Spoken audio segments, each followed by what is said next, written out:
Assalamu alaikum everyone. Today we are going to discuss system of linear equations. तो आपके syllabus पे जो system of linear equations हैं वो आपको पढ़ने हैं. एक्चुअली वो पढ़ने हैं बाय मैट्रिक्स मल्टीप्लिकेशन मेथड और मैट्रिक्स मेथड से. तो मैट्रिक्स मेथड से पढ़ने से पहले हम क्या करेंगे, तो हम पढ़ेंगे system of linear equations bye basic method जो एक्चुअली 10th में होता है. तो क्योंकि ऐसे भी स्टूडेंट्स हैं बहुत सारे जिन्होंने 7-8 साल पहले मैथमेटिक्स को छोड़ा है, तो उनको कैसे समझ आएगा मैट्रिसेस मेथड से, ठीक है. और सिस्टम ऑफ लीनियर इक्वेशंस को बेसिक मेथड से अगर हम पढ़ेंगे तो बहुत सारे ऑब्जेक्टिव्स ऐसे भी निकलेंगे जो आपको डायरेक्ट मैट्रिक्स मेथड, वो जो लेंथी मेथड है वो करने की कोई ज़रूरत नहीं है, ठीक है. तो सिस्टम ऑफ लीनियर इक्वेशंस देखो.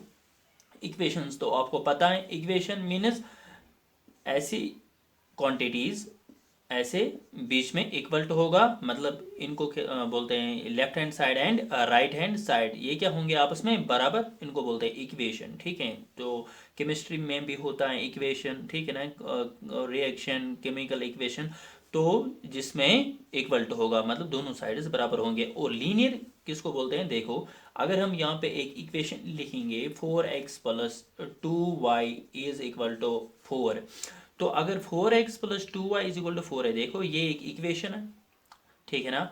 तो इसमें कितने वेरिएबल्स हैं, दो, इनको बोलते हैं x और y, अननोन क्वांटिटीज को बोलते हैं वेरिएबल्स. ये वेरिएबल्स हैं और पहले इक्वेशन है क्योंकि इक्वल टू बीच में इसके दो साइड्स है, लेफ्ट हैंड साइड और राइट हैंड साइड, और वेरिएबल्स दो हैं x एंड y. तो लीनियर क्यों है, तो लीनियर का मतलब होता है कि x और y जो वेरिएबल्स हैं इनके पावर्स 1 होनी चाहिए, ठीक है, दोनों के पावर्स 1 होनी चाहिए तब ये लीनियर है. आया समझ में. और ये जो 4 है इसको बोलते हैं कोफिशिएंट ऑफ x एंड 2 को हम कहेंगे कोफिशिएंट ऑफ y, ठीक है. तो सिस्टम का मतलब होता है जब हमारे पास एक ही इक्वेशन नहीं होगी, एक से ज़्यादा होगी. तो अगर हम बात करेंगे सिर्फ दो इक्वेशंस की यहाँ पे, तो जनरल फॉर्म होता है ऐसे, a1x plus b1y is equal to c1 and a2x plus b2y is equal to c2. देखो ये क्या है, ये दो इक्वेशंस है, लीनियर इक्वेशंस दोनों है, मतलब a1 b1 represents the coefficients in equation first, variables in a1 is coefficient of x and b1 is coefficient of y in equation first, ठीक है ना. तो ऐसे a2 x का है b2 y का है किस में, इक्वेशन सेकंड में. और ये जो c1 और c2 है ना इनको बोलते हैं कॉन्स्टेंट्स, मतलब जिनके साथ वेरिएबल्स नहीं होते हैं. तो अब हम क्या करेंगे, देखो ये सिस्टम क्यों है, क्योंकि ये आपके पास कितने इक्वेशंस हैं, दो इक्वेशंस, आपके पास तीन, चार, पाँच, छः इक्वेशंस भी हो सकते हैं, ठीक है. जितने इक्वेशंस होंगे याद रखा करो उतने आपके पास वेरिएबल्स हैं. सपोज मैंने यहाँ से कितने इक्वेशंस लिए, दो, इसमें सिर्फ दो वेरिएबल्स होंगे. अगर हम बात करेंगे और उतने इक्वेशंस भी होंगे, मतलब यहाँ पे कितने इक्वेशंस हैं, दो है ना, तो यहाँ पे इसीलिए दो ही वेरिएबल्स है. तो अगर हम बात करेंगे तीन वेरिएबल्स की तो उसमें तीन इक्वेशंस होंगे, ठीक है ना. तो यहाँ पे देखो एक्चुअली हमें पॉइंट पॉइंट पढ़ना है, तो पढ़ना क्या है, हम बात करेंगे सबसे पहले सोल्यूशन की. तो ये जो जनरल फॉर्म है ना इससे डरना नहीं एक्चुअली. अगर हम शॉर्ट में लिखेंगे 2x plus 4y is equal to 3, 6x plus 2y is equal to 4. देखो ये इक्वेशंस है ना, दो लीनियर इक्वेशंस, तो इनको मैंने जनरल में ऐसे लिखा, ठीक है. तो wire a1 b1 c1 a2 b2 c2 ये कोफिशिएंट्स हैं, ये कुछ भी हो सकते हैं. तो बात करेंगे सोल्यूशन की. तो सोल्यूशन होता क्या है, देखो सोल्यूशन होता है सिस्टम ऑफ लीनियर इक्वेशंस का सोल्यूशन होता है कि value of x and y, value of x and y आपको क्या करना है, x और y का वैल्यू निकालना है विच satisfies both the equations first and second. इसका मतलब है कि आपको x और y का वैल्यू निकालना है. अगर वो हम इसमें पुट करेंगे वो सेटिस्फाई करेगा. सेटिस्फाई मतलब जो ही हम फर्स्ट इक्वेशन में पुट करेंगे वो लेफ्ट हैंड साइड और राइट हैंड साइड बराबर आएगा, ठीक है. तो ऐसे x और y जो ही हम सेकंड इक्वेशन में पुट करेंगे तो सेकंड इक्वेशन का लेफ्ट हैंड साइड और राइट हैंड साइड आपस में बराबर आएगा, तब हम कहेंगे कि एक्स और वाई जो है ना, ये इक्वेशन फर्स्ट को भी सेटिस्फाई करता है, इक्वेशन सेकंड को भी सेटिस्फाई करता है, तब ये क्या है, ये सोल्यूशन क्या है, ये किसका सोल्यूशन है, इस सिस्टम का। ये जो यहाँ पे सिस्टम मैंने लिखा है, सिस्टम ऑफ लीनियर इक्वेशंस, ये इसका क्या है, सोल्यूशन। आया समझ में? तो सोल्यूशन होता है simply value of x and y which satisfies both the equations first and second. तो एक छोटी सी एग्जांपल लेते हैं, ठीक है। देखो, अगर आपको यहाँ पे 2x plus 4y is equal to 2x plus 4y is equal to 6, ठीक है। तो और हम लेंगे 4x plus 8y is equal to 12। 4x plus 2x plus 4y is equal to 6, 4x plus 8y is equal to 12। देखो ये linear equations हैं, तो ऐसे ही है जैसे जनरल था। तो इसका कोफिशिएंट 2 है, 4 है, यहाँ से 4 और 8 कोफिशिएंट्स हैं, और यहाँ पे देखो 6 और 12 जो है ना, ये कांस्टेंट टर्म्स हैं। तो हमको क्या देखना है, सोल्यूशन देखना है, ठीक है। तो आपको क्या है, आपको ऑब्जेक्टिव है, तो एमसीक्यूज आएंगे तो आपको सोल्यूशन निकालने की कोई ज़रूरत नहीं है। आप ऐसे ही ये जो ऑप्शंस होंगे ए बी सी डी, अगर आपको ऑप्शंस होंगे, सपोज ए होगा 1, बी जो है ना ये होगा 4, 2, एंड सी होगा 1, 2, ऐसे ही डी जो है ना ये होगा नन ऑफ दीज। तो आपको क्या करना है, आपको बताना होगा कि इनमें से इसका सोल्यूशन कौन सा है, ठीक है। तो हम क्या करेंगे, देखो आपको क्या करना है, ये जो फर्स्ट होता है ये एक्स का वैल्यू होता है और सेकंड होता है वाई का वैल्यू। तो हमको क्या करना है, पुट करना है इसमें। तो अगर हम ए पुट करेंगे तो ये क्या आएगा, देखो लेफ्ट हैंड साइड जो है ना, लेफ्ट हैंड साइड किसका, इस इक्वेशन का 2x, हालांकि आपको ये नहीं आएगा, तो सोल्यूशन वोल्यूशन आपको नहीं आएंगे, आपको एक्चुअली जो आएगा वो मैं आपको बाद में बताऊंगा। तो सोल्यूशन को सोल्यूशन का कॉन्सेप्ट क्लियर करने के लिए मैं आपको ये क्लियर करता हूँ। तो देखो यहाँ पे जो फर्स्ट है 1, तो ये मैंने कहा था x का वैल्यू है, और सेकंड होता है किसका वैल्यू, y का वैल्यू। तो आप क्या करोगे, 2x के बदले आप 1 पुट करोगे, तो ये बनेगा 2 इंटू 1 विच मीन्स 2x का मतलब होता है कि 2 इंटू एक्स। तो x के बदले मैंने 1 लिखा, प्लस 4, ऐसी y का जो वैल्यू है दैट इज 1 यहाँ पे, ठीक है ना। तो 2 1 r 2 प्लस 4 1 r 4, तो 2 प्लस 4 किसके बराबर आएगा, 6। तो लेफ्ट हैंड साइड का वैल्यू क्या निकला, 6, और यहाँ से देखो राइट हैंड साइड का वैल्यू भी 6 ही है। तो अगर यही एक्स वाई का वैल्यू जो है ना, इसमें हम पुट करेंगे किसमें, इक्वेशन नंबर सेकंड में, तो ये क्या आएगा 4 इंटू 1, आप देख सकते हैं, प्लस 8 इंटू वाई का वैल्यू क्या है, यहाँ पे 1 लेना है। तो आप देखो 4 1 r 4 plus 8 1 r 8 is equal to, तो ये किसका वैल्यू है, लेफ्ट हैंड साइड का। तो राइट हैंड साइड का जो वैल्यू है ना, इसको ऐसे ही रखो आप, 8 प्लस 4 किसके बराबर, 12, मतलब लेफ्ट हैंड साइड का वैल्यू क्या निकला 12, और राइट हैंड साइड का वैल्यू क्या है 12। तो इसका मतलब है कि इस ये जो यहाँ पे x और y का वैल्यू है ना, इस पॉइंट, एक्चुअली ये पॉइंट होता है वो बाद में बताऊंगा आपको, इस ये जो x और y का वैल्यू है, इसने इक्वेशन फर्स्ट को भी सेटिस्फाई किया है, इक्वेशन सेकंड को भी सेटिस्फाई किया।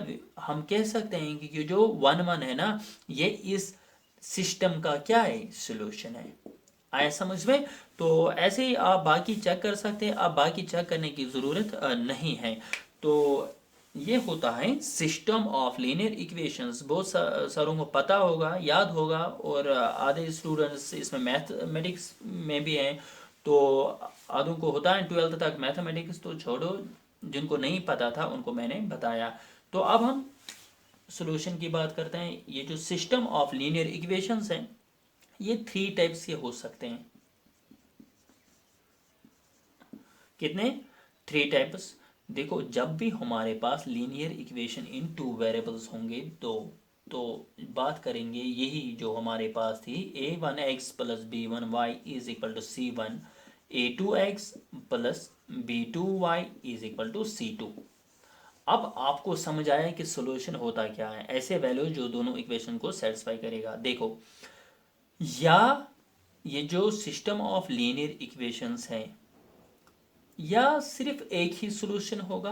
वन सोल्यूशन मीन्स एक्स और वाई का सिर्फ एक ही सोल्यूशन होगा जो इक्वेशन फर्स्ट को भी सेटिस्फाई करेगा, इक्वेशन सेकंड को भी सेटिस्फाई करेगा।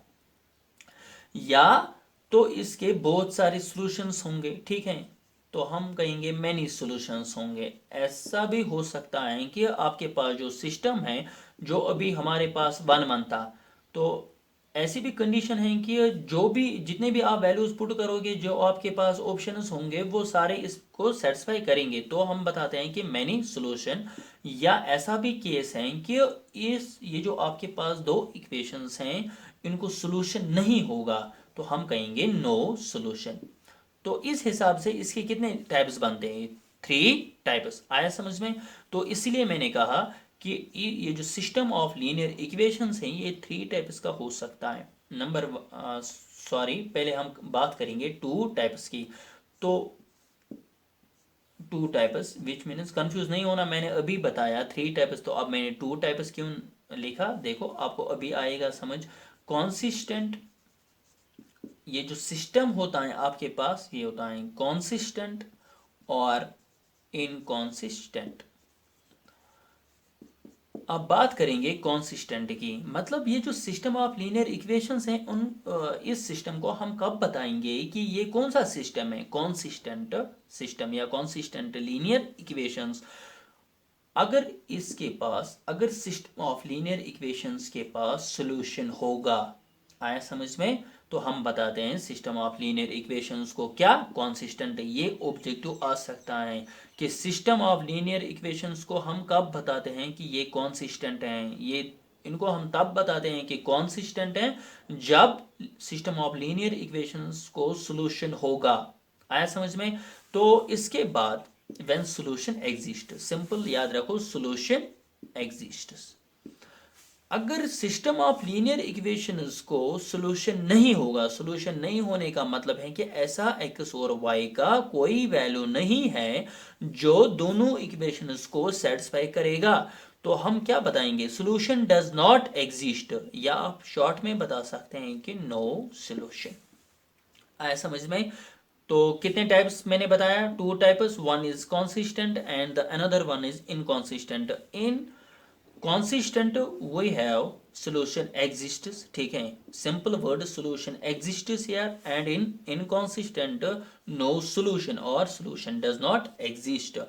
solution exists अभी मैंने बताया था, solution exists mean solution exist होगा। तो solution कौन सा exist होगा?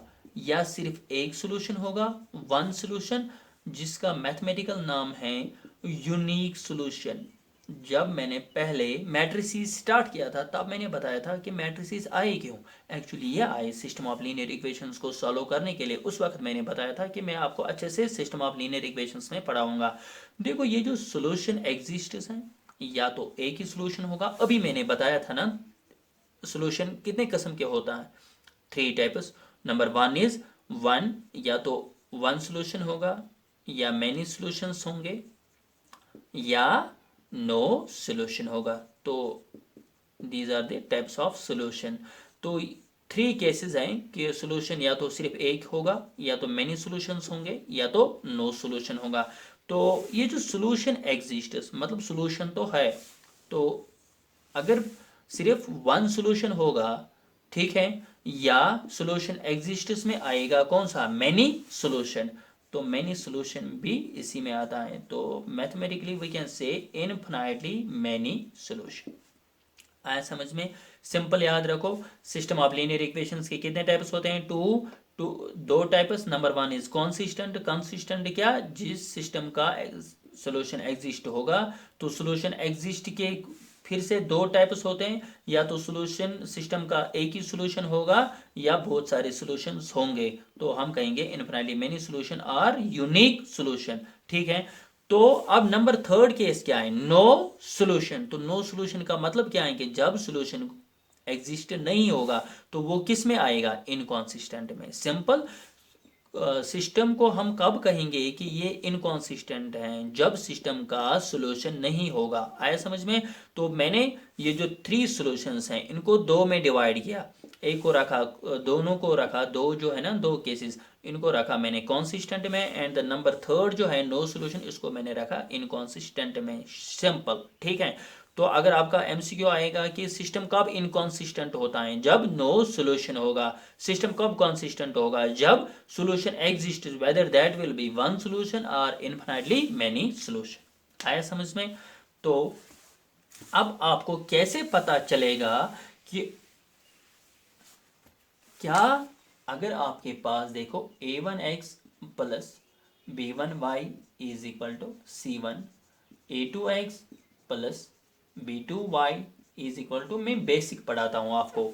तो ये जो a1x b1y c1, ये आपके पास सपोज लीनियर इक्वेशंस हैं, ठीक है ना, सिस्टम ऑफ लीनियर इक्वेशंस है। अब आपको बताना है कि अगर आपका क्वेश्चन आएगा कि आप बताओ ये जो आपके पास सिस्टम ऑफ लीनियर इक्वेशंस हैं, क्या ये कॉन्सिस्टेंट है या inconsistent. How to find the consistency of the system of linear equations, ठीक है ना। अभी आपको समझ आया कि कॉन्सिस्टेंट होता क्या, इनकॉन्सिस्टेंट होता क्या। अब अगर हमें बताना होगा कि क्या ये कॉन्सिस्टेंट है या इनकॉन्सिस्टेंट, तो आप क्या करोगे, देखो यहाँ पे ये जो कॉन्सिस्टेंसी और कॉन्सिस्टेंट एंड इनकॉन्सिस्टेंट आपको खुद ही समझ आएगा। देखो ये जो कोफिशिएंट्स है ना, एक्स का कोफिशिएंट क्या है, a1 मैं जनरल में लेता हूँ, तो आपको बाकी जो भी एग्जांपल्स होंगे आपको देखना है कि a1 के बदले क्या होगा।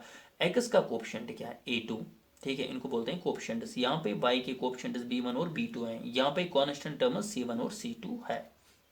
आप क्या करोगे, आपको रेशो लेना है, ये जो कोफिशिएंट्स हैं, रेशो मीन्स आपको इनको डिवाइड करना है आपस में। देखो हम यहाँ पे क्या करेंगे, केस नंबर फर्स्ट, अगर यूनिक सोल्यूशन कब होता है, ठीक है ना, यूनिक सोल्यूशन। देखो अगर यूनिक सोल्यूशन की बात करेंगे, यूनिक सोल्यूशन कब होता है, ये जो एक्स के कोफिशिएंट्स है ना, आपको इनको आपस में क्या करना है, डिवाइड करना है। a1 डिवाइडेड बाई a2, ये शॉर्ट में एमसीक्यू आ सकता है, आप ऐसे कर सकते हैं, ये इजी है ऐसे। a1 divided by a2 is equal to b1 divided by b2, यहां पे लगाऊंगा मैं नॉट इक्वल टू। तो इसका मतलब है क्या, ये जो कोफिशिएंट्स है ना एक्स के, आपको डिवाइड करना है, ठीक है, कुछ वैल्यू आया आपको, तो यहाँ पे y के कोफिशिएंट्स हैं b1 b2, आपको फिर से डिवाइड करना है, तो वहां से कुछ आंसर आएगा। अगर इसका आंसर जो है ना a1 डिवाइडेड बाई a2 वो बराबर नहीं होगा किसके, b1 डिवाइडेड बाई b2, तो आपको क्या आइडिया मिलेगा कि ये कौन सा है, ये यूनिक सोल्यूशन है। सिंपल, ठीक है, आया समझ में, आया समझ में। तो यूनिक सोल्यूशन कब होता है, जब a1 divided by a2 means x के कोफिशिएंट्स का डिवाइड करके वो बराबर नहीं आएगा b1 डिवाइडेड बाई b2, तो आपको आइडिया मिलेगा कि ये यूनिक सोल्यूशन है, ठीक है ना। तो मगर सोल्यूशन तो है ना, ठीक है, तो अगर यूनिक सोल्यूशन है तो सोल्यूशन है, एक ही सोल्यूशन है बट सोल्यूशन है, तो आप कह सकते हैं कि ये जो यूनिक सोल्यूशन है ना, फिर अगर इसका यूनिक सोल्यूशन है तो सिस्टम क्या है, सिस्टम इज कॉन्सिस्टेंट और इनकॉन्सिस्टेंट, सिस्टम इज कॉन्सिस्टेंट। क्यों, क्योंकि अगर यूनिक सोल्यूशन होता है, एक ही सोल्यूशन होता है बट सोल्यूशन तो एग्जिस्ट होता है, तो तभी हम कहते हैं कि ये क्या है, ये कॉन्सिस्टेंट है। ये था केस नंबर फर्स्ट, ठीक है। तो अब बात करेंगे केस नंबर सेकंड की। तो केस नंबर सेकंड क्या है, तो case number second is unique solution के बाद आएगा, सपोज हम बात करेंगे इनफिनिटली मैनी सोल्यूशन की, infinitely many solution, infinitely many solution. तो इनफिनिटली मैनी सोल्यूशन का मतलब क्या है, अभी मैं आपको डायरेक्ट आइडिया भी आपको मैं एक ट्रिक दूंगा कि आप डायरेक्ट देख के ही आप बता सकते हैं कि क्या ये यूनिक सोल्यूशन है, इनफिनिटली मैनी सोल्यूशन है या नो सोल्यूशन। अभी आप कंसेप्ट याद रखो, इनफिनिटली मैनी सोल्यूशन जो है ना, ये कब होता है, जब a1 डिवाइडेड बाई a2, इसका मतलब अगर हम कोफिशिएंट्स ऑफ x को आपस में डिवाइड करेंगे वो बराबर आएगा b1 डिवाइडेड बाई b2, ठीक है, is equal to c1 divided by c2। तो तीनों आपस में बराबर होंगे, मतलब a1 डिवाइडेड बाई a2 को आप डिवाइड करो, जो आंसर निकलेगा b1 डिवाइडेड बाई b2 वो इसके बराबर आएगा, और c1 डिवाइडेड बाई c2 वो इसके बराबर आएगा। तो फिर ये जो सोल्यूशन सिस्टम है कि इसको हम कहेंगे कि इसको इन्फिनिटली मेनी सोल्यूशन है, बट सोल्यूशन तो है ना, फिर हम कहेंगे कि system is consistent. System is consistent. अब हम क्या करेंगे, नंबर थर्ड इज क्या, नो सोल्यूशन। नो सोल्यूशन के वक्त क्या होता है कि ये जो a1 डिवाइडेड बाई a2 है ना, ये बराबर होता है b1 divided by b2। Coefficients of x होता है किसके बराबर, ratio of coefficients of y, but not equal to coefficient of ये जो c1 और c2 को अगर हम डिवाइड करेंगे ना, ये इसके बराबर नहीं आएगा, तब हम बताते हैं कि ये क्या है, नो सोल्यूशन। फिलहाल आप ऐसे ही कंसेप्ट याद रखो, क्योंकि सिखाना तो मुझे कैसे है, बाय एग्जांपल्स, जो कि आपको ऑलरेडी पता है कि मैं कोई भी कंसेप्ट, कोई भी डेफिनेशन, प्रॉपर्टी बाय एग्जांपल्स से आपको क्लियर करता हूँ, ठीक है ना। तो ये जो केस है ना, ये किसका है, नो सोल्यूशन का। बट सोल्यूशन एग्जिस्ट नहीं होता है, तो फिर सिस्टम क्या है, सिस्टम है इनकॉन्सिस्टेंट। सिस्टम है इनकॉन्सिस्टेंट। आया समझ में। तो क्या है, सिस्टम इज इनकॉन्सिस्टेंट। देखो अब हम बात करेंगे थोड़ा सा आपको कैसे ये, अच्छा ठीक है, इससे पहले मैं आपको सिखाऊंगा कि ये जो अभी मैंने कहा था नो यूनिक सॉल्यूशन, और इसके बाद infinitely many solution and no solution, इसके एग्जांपल्स मैं आपको दूंगा। देखो यूनिक सॉल्यूशन की बात करते हैं। अगर यूनिक सॉल्यूशन है ना आपके पास, suppose 2x plus 4y is equal to 6, ठीक है ना।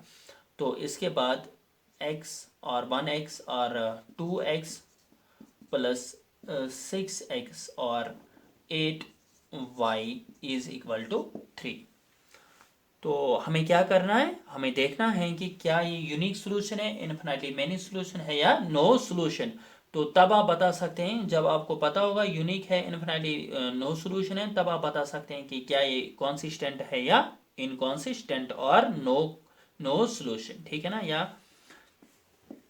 तो आप यहाँ पे देखो, ये जो कोफिशिएंट्स ऑफ x है ना, पहले हमको क्या करना है, इनको डिवाइड करना है। देखो 2 डिवाइडेड बाई 2 किसके बराबर आएगा, तो वही होता है वो जो a1 डिवाइडेड बाई a2 है ना। मैंने क्या कहा था, a1 डिवाइडेड बाई a2। तो अब इस वक्त a1 के बदले 2 है, तो a2 के बदले क्या है, 2। ऐसे था ना, x के कोफिशिएंट सिंपल 2 डिवाइडेड बाई 2 करना है, तो आंसर क्या आएगा, 1। 2 डिवाइडेड बाई 2 किसके बराबर होता है, 1। तो वो जो b1 डिवाइडेड बाई b2 था ना, उस वक्त था वो कोफिशिएंट्स ऑफ y, बट इस वक्त कोफिशिएंट्स ऑफ y क्या है, 4 8। तो 4 8 को मैंने डिवाइड किया ऐसे ही, 4 1 आर 4, 4 2 आर 8, तो आंसर क्या आया, 1/2। तो a1 डिवाइडेड बाई a2 का वैल्यू क्या है, 1। b1 डिवाइडेड बाई b2 का वैल्यू क्या है, 1/2। तो इसका एक आंसर है, इसका दूसरा आंसर है। तो हम बता सकते हैं ना, a1 divided by a2 is not equal to b1 divided by b2। तो ये कौन सा केस है, केस फर्स्ट था ना ये, a1 divided by a2 is not equal to b1 divided by b2। अगर ये केस है तो हम बता सकते हैं कि इसका कौन सा सोल्यूशन है, यूनिक सोल्यूशन। आया समझ में। तो यूनिक सोल्यूशन के बाद क्या आएगा, यूनिक सोल्यूशन के बाद आता है कॉन्सिस्टेंट। ये जो सिस्टम है ना, ये कौन सा सिस्टम है, consistent system, consistent linear equations. आया समझ में। तो इसके बाद हम बात करेंगे इनफिनिटली मेनी सॉल्यूशन की। इनफिनिटली मेनी सॉल्यूशन की अगर मैं एग्जांपल लूंगा, इनफिनिटली मेनी सॉल्यूशन, देखो यहाँ पे 2x plus 4y is equal to 6। Suppose यहाँ पे 4x plus 8y is equal to 12 है। आया समझ। तो इनफिनिटली मेनी सॉल्यूशन का मतलब क्या है, देखो यहाँ पे इनफिनिटली मेनी सॉल्यूशन का मतलब है, सबसे पहले हम क्या करते हैं, x के कोएफिशिएंट्स को डिवाइड करते हैं, तो उसको हम बताते हैं कि a1 divided by a2 is equal to 2 divided by 4। तो 2 डिवाइडेड बाई 4 किसके बराबर होता है, कैंसिलिंग करो, 2 1 आर 2 2 आर, तो 1 डिवाइडेड बाई 2। ऐसे ही ये जो y के कोएफिशिएंट्स है ना, इनको बोलते हैं b1 डिवाइडेड बाई b2। तो b1 का जो है ना दैट इज 4, b2 का है दैट इज 8। तो 4 1 आर 4 4 2 आर 8, तो आंसर क्या आया, 1/2 है ना। तो C1 divided by C2 is equal to 6 divided by 12, 6 divided by 12, तो 6 1 आर 6, 6 2 आर 12, तो आंसर क्या आया 1/2। तो सबका एक ही आंसर है ना, तो हम बता सकते हैं ना by concept A1 divided by A2, B1 divided by B2 is equal to C1 divided by C2। तो ये क्या है, ये इनफिनाइटली मैनी सोल्यूशन है, तो सोल्यूशन तो है, तो तब हम बताते हैं इस सिस्टम को कौन सा सिस्टम, कॉन्सिस्टेंट सिस्टम और कॉन्सिस्टेंट लीनियर इक्वेशंस। देखो इसको, ये जो है ना देखने का एक ट्रिक है, without these A1 divided by A2, B1 divided by B2, C1 divided by C2 करके आप विदाउट बता सकते हैं कि ये इनफिनाइटली मैनी सोल्यूशन है। कैसे, देखो 2 जो है ना 4, मतलब ये जो कोएफिशिएंट है ना ये इसका डबल है। 8 जो है ना ये किसका डबल है, 4 का डबल। तो यहाँ पे 12 है ना कांस्टेंट, ये किसका डबल है, 6 का डबल। मतलब जब ये डबल हो जाएगा यहाँ पे, यहाँ से भी डबल, यहाँ से भी डबल, तो एक्चुअली ये होता है आपस में बराबर। तो जब भी ये क्राइटेरिया फॉलो करेगा तब आप डायरेक्ट बता सकते हैं कि इनफिनिटली मैनी सोल्यूशन और कॉन्सिस्टेंट। आया समझ में। तो सपोज यहाँ पे 2x plus 4y is equal to, यहाँ पे 2 होगा और 3 होगा, ठीक है। तो यहाँ पे आप बता सकते हैं कि 6x plus 12y is equal to 9। तो यहाँ पे हम क्या करेंगे, क्या आप डायरेक्ट बता सकते हैं, देखो यहाँ पे 2 है ना, यहाँ पे 6 है, विच मीन्स 3 टाइम्स 2 है ना, मतलब 2 प्लस 2 प्लस 2, तो विच मीन्स 2 3 आर 6, ऐसे भी आप कर सकते हैं। तो 2 को हमने एक्चुअली ऐसे यहाँ पे डबल किया है, यहाँ पे ट्रिपल किया है। तो यहाँ पे आप देख सकते हैं 4 4 4, तो 4 प्लस 4 प्लस 4 होता है ना 12। तो यहाँ पे भी 4 ट्रिपल हो गया है, मतलब 3 टाइम्स मल्टीपल हो गया है। यहाँ पे भी 3 प्लस 3 प्लस 3, जो यहाँ से वही यहाँ से वही यहाँ से, तो जब हर जगह सेम होगा तो तब आप बता सकते हैं कि ये क्या है, इनफिनिटली मैनी सोल्यूशन है। तो इनफिनिटली मैनी सोल्यूशन का मतलब होता है कि कॉन्सिस्टेंट। आया समझ में। तो ये क्या था, इनफिनिटली मैनी सोल्यूशन। तो आप without these A1 divided by A2, B1 divided by B2, C1 divided by C2, this lengthy method, you can directly see this criteria। तो इसके बाद होता है नो सोल्यूशन। तो नो सोल्यूशन होता है ऐसे, 2x plus 4y is equal to 6। Suppose यहाँ पे 6x plus 12y is equal to 8। तो इसका मतलब क्या होगा, तो हमें सबसे पहले करना है कोएफिशिएंट्स ऑफ x को आपस में डिवाइड, तो हो जाएगा 2 डिवाइडेड बाई 6, तो A1 डिवाइडेड बाई A2 किसके बराबर आएगा, 2 डिवाइडेड बाई 6, वो आएगा 2 1 आर 2 2 3 आर 6 1/3। ऐसे ही यहाँ पे जो है ना कोएफिशिएंट्स ऑफ y, जिनको हम क्या बताते हैं, B1 डिवाइडेड बाई B2, वो आएगा 4 डिवाइडेड बाई 12, 4 1 आर 4 4 3 आर 12। तो यहाँ पे जो B1 डिवाइडेड बाई B2 है वो भी 1/3 आया, A1 डिवाइडेड बाई A2 है वो भी 1/3 आया। बट अगर हम इनका करेंगे ना C1 divided by C2 constants का, तो वो क्या आएगा 6 डिवाइडेड बाई 8। आप ऐसे कह सकते हैं कि 2 3 आर 6 2 4 आर 8, तो इसका आंसर आता है 3/4। तो यहाँ पे आप देख सकते हैं A1 डिवाइडेड बाई A2 का वैल्यू क्या है 1/3, B1 डिवाइडेड बाई B2 का वैल्यू क्या है 1/3, मतलब A1 divided by A2 is equal to B1 divided by B2। But ये जो C1 डिवाइडेड बाई C2 है ना, ये इसके बराबर नहीं है, तो हम क्या कहेंगे, not equal to C1 divided by C2। तो यही तो क्राइटेरिया थी ना किसकी, नो सोल्यूशन की। पहले मैं आपको कंसेप्ट दे रहा हूँ, तो ठीक है ना। तो कंसेप्ट दिया मैंने आपको, अगर ये होगा तो नो सोल्यूशन है, तो नो सोल्यूशन होगा इनकॉन्सिस्टेंट है। क्या आप ये डायरेक्ट बता सकते हैं, जैसे हम इनफिनिटली मैनी सोल्यूशन होता है, तो क्या आप यहाँ पे डायरेक्ट गेस कर सकते हैं, तो कैसे करेंगे, देखो यहाँ पे क्या है 2, यहाँ पे क्या है 6, विच मीन्स 3 टाइम्स है ना, 2 प्लस 2 प्लस 2 दैट इज 6। ऐसे ही 4 प्लस 4 प्लस 4 दैट इज 12। तो यहाँ पे भी ट्रिपल है, यहाँ पे भी ट्रिपल है ना, तो 3 टाइम्स है, यहाँ से भी 3 टाइम्स है। बट 6 क्या होना चाहिए, 6 प्लस 6 प्लस 6, मगर यहाँ पे 6 है, यहाँ पे 8 है। तो यहाँ पे जो क्राइटेरिया फॉलो होता है ट्रिपल का, यहाँ से भी ट्रिपल का, बट यहाँ पे नहीं है। जब इन दोनों पे होता है फॉलो, कुछ भी होगा, डबल होगा, दोनों ट्रिपल होंगे, 4 टाइम्स होंगे, कुछ भी होगा, ठीक है ना। तो बट सिर्फ x और y पे होगा, यहाँ पे कॉन्स्टेंट्स पे नहीं होगा, तब हम बताते हैं डायरेक्ट ये क्या है नो सोल्यूशन। आया समझ में? तो अगर तीनों पे होल्ड हो जाएगा वो क्या होता है? Infinitely many solution. जब ना यहाँ पे है, जो यहाँ पे क्राइटेरिया है, अगर वो यहाँ पे ही नहीं होगा तो हम डायरेक्ट बताते हैं कि वो क्या है, यूनिक सॉल्यूशन। आया समझ में? तो ये एक ट्रिक है याद रखने के लिए, आप डायरेक्ट कैसे बता सकते हैं। तो डायरेक्ट ऐसे हैं कि अगर आपको कोफिशिएंट्स ऑफ एक्स का क्राइटेरिया देखा, कोफिशिएंट्स ऑफ वाई का क्राइटेरिया देखा, कोफिशिएंट्स ऑफ कॉन्स्टेंट्स का क्राइटेरिया देखा, तो ये जो है ना, अगर ये तीनों आपस में बराबर होंगे, बराबर मतलब जो यहाँ पे क्राइटेरिया है वही यहाँ पे, वही यहाँ पे, तीनों जगह क्राइटेरिया है, तो वो क्या है, इनफिनाइटली मैनी सॉल्यूशन, जो कि मैंने अभी आपको बताया कैसे होता है। अगर सिर्फ दो जगह होगा, मतलब कोएफिशिएंट्स ऑफ वाई पे, एक्स पे, कोएफिशिएंट्स ऑफ वाई पे, यहाँ पे जो कॉन्स्टेंट्स है ना यहाँ पे नहीं होगा कॉन्स्टेंट्स पे, तो आप डायरेक्ट बता सकते हैं कि ये क्या है, ये नो सॉल्यूशन है। तो न, अगर ना यहाँ पे होगा ना यहाँ पे होगा, मतलब दोनों जगह नहीं होगा, तब वो यूनिक सॉल्यूशन होता है। अगर आपको ऐसे भी समझ आएगा वेल एंड गुड, अगर नहीं आएगा फिर आपको पता है कि कॉन्स्टेंट्स क्या है, तो कॉन्स्टेंट्स को आपस में डिवाइड करने से आपको इन तीनों का पता चलता है। तो अब आपको क्लियर हो गया कि यूनिक सॉल्यूशन क्या होता है, इनफिनिटली मेनी सॉल्यूशन क्या होता है, नो सॉल्यूशन क्या होता है, और आपको ये भी समझ आया कि कंसिस्टेंट एंड इनकंसिस्टेंट क्या होता है। ठीक है ना? तो आज रखते हैं इतना ही, क्योंकि लेक्चर बहुत बड़ा हो गया आज, तो आज इतना ही करेंगे। तो कल के लेक्चर में मैं आपको एक्चुअली जो आपको हायर में पढ़ना है कि मैट्रिसेस से इनको कैसे करते हैं, तो वो तो लेंथी मेथड होगा थोड़ा सा, बट आपको जो इसके बेसिक डेफिनेशंस होंगे, प्रॉपर्टीज होंगे मैट्रिक्स के, वो आपको आ सकते हैं, वो हम करेंगे। ठीक है? तो अगर आपको बाकी चेक करना होगा कि यूनिक, इनफिनिटी, नो सॉल्यूशन, बाकी तो ऐसे ही आसान है करना। तो मिलेंगे नेक्स्ट लेक्चर में, तब तक के लिए take care, have a nice day.